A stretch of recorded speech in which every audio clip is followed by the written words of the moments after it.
You guys know that I've been critical of Angel Reese from time to time throughout her WNBA career, throughout her college career when she trolled Caitlin Clark. And here recently, and I'm not blaming Angel Reese, but I'm just telling you what's been going on. I would say in the last week to 10 days, I've been receiving a series of emails of people making veiled and somewhat direct threats at me. And so I want to, the one I got 8 hours ago, Jason, you're a disgusting human being for lying about Angel Reese. I would love it if you were taken hostage and tortured. Another one, Jason, you ought to have your head on a pike for what you're doing to Angel Reese. Jason Whitlock deserves to be lit on fire for slandering Angel Reese. Jason, you're a sick, evil bastard for slandering Angel Reese. I'm praying that you have a heart attack, which may very well happen since you're an obese whale. They just go on and on and on like that. And who knows, maybe they're just hardcore Angel Reese fans. Maybe they're just Angel Reese nut jobs, but it seems pretty orchestrated.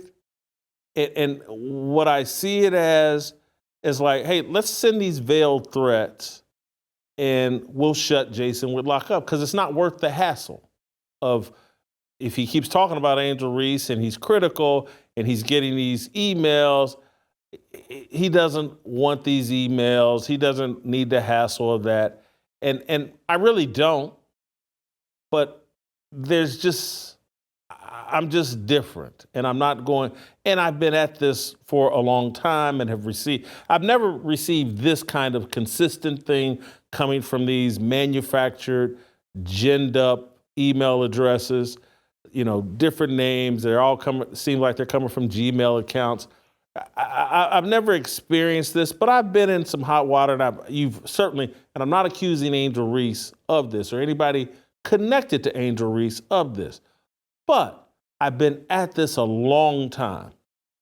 I've had a lot of athletes make serious threats at me, particularly in my younger days in Kansas City when I was a bit more swashbuckling, or who knows, it was just a different time. But it will never move me or stop me from saying what I think. I've been dealing with this for a long time. I'm bringing this up because it makes me sympathetic, empathetic towards a lot of the female broadcasters, journalists, opinionists who have moved into this space. And they're not really built for this. And if you want to know why they have very little critical to say, is because they justifiably don't want to deal with this. Again, I'm defending these people, I'm not criticizing them, I'm actually defending them. But if I'm Mina Kimes and ESPN has put me in position to talk about the NFL as if I'm some sort of expert, which is already it's a really tough position to put a woman in, a little Asian woman that's never played football, doesn't know what she's talking about. But why would she risk being critical knowing that potentially either through social media or through someone gaining access to her email, she might face these types of emails and harassment? There's no woman that wants to deal with that. There's no woman that should have to deal with that. There's no man that should have to deal with it. But it does go along with the job and with the business. Everybody now, though, is scared. They make a lot of money. They think people are crazy. They know people are crazy. And you can inspire these type of crazy fans. The other aspect that's in play here, as people have all these concerns about their brand. There used to be a time when an athlete's brand was strictly connected to his or hers on field, on court, inside an arena, inside of a stadium performance. Now that we have social media, now that off the court and these political stances and all this other stuff is a part of your brand. People now, brand management. Again, because the solution to what used to be for an Angel Reese, you're struggling offensively or just struggling on the court. Well, you fix your on-court performance, the criticism tamps down. But when you're hosting podcasts and you're trying to be an opinionist, while being an active player, now your opinions and your behavior off the court all come into play. And it's all part of building your brand. And people that are potentially want to make money off you or with you, there's no limit to the things they'll do to protect your brand, including trying to silence people that might say things that diminish your brand.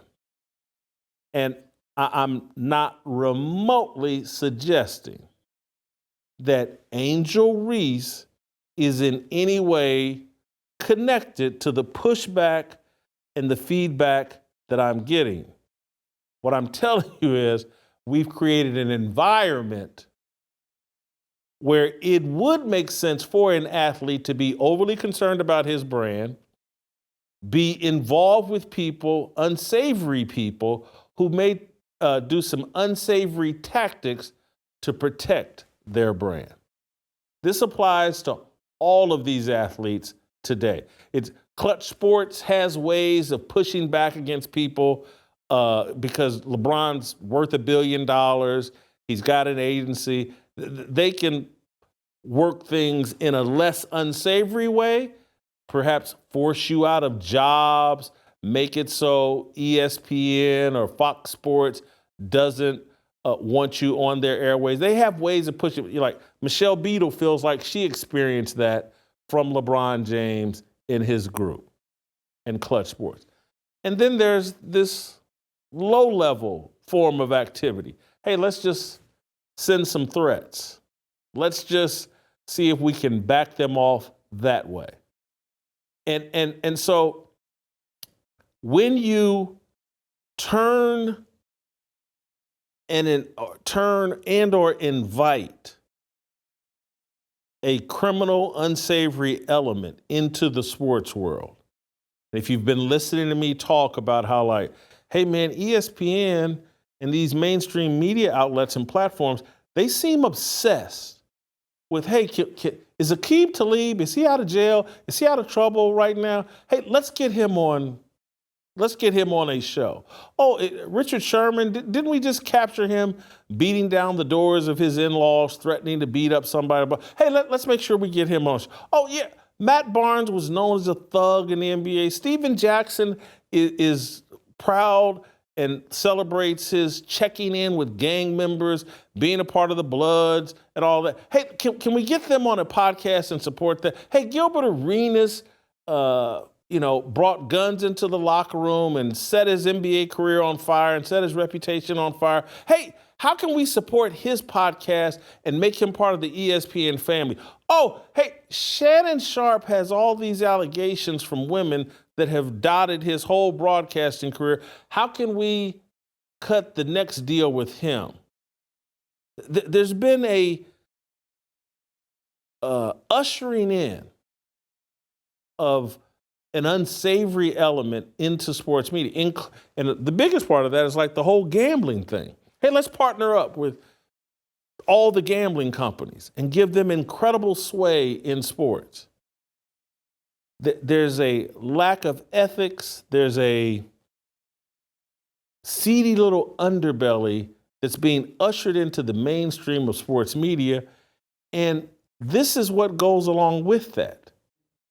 It's playing out this whole little legitimizing of the seedy underbelly of sports and the desperation of people that, like, hey man, other than playing basketball and being tall, I haven't really developed anything else that I have to offer the world. And so once my career is over, or once I get discovered and found out that, hey, maybe I'm not as good at basketball or whatever the sport activity that I'm doing, and I want to live off this brand that I'm building. People get desperate in their attempt to protect that brand because they have nothing else to offer the world. And they want to be celebrities, they want to be rich, they want to cash in as quickly as they can, and perhaps they're dragging people along with them that are also desperate and also willing to go to unseedy, unsavory lengths to try to protect that brand. Not going to work with me, and there will be many people. I can't, you shouldn't have talked about this. You're only going to get more of these emails. Nothing I can do about it because the emails are going to come. People are going to send, and eventually I'll contact law enforcement here and let them go through my emails and try to hunt down who these people are and what their connection is. But if you're trying to understand and you want to be sympathetic towards the media that seems unwilling to tell you the truth, I want you to know what they're dealing with. Because what's happening to me, they know could happen to them, or perhaps it has happened to them. And those people, and I'm being sympathetic to it, they got wives and kids or spouses and kids. They got kids to put through college. And they're just, many people aren't built for conflict. I am, just mentally. I'm built for conflict. If you enjoyed that video, be sure to hit the like button and subscribe so you never miss a moment of Fearless.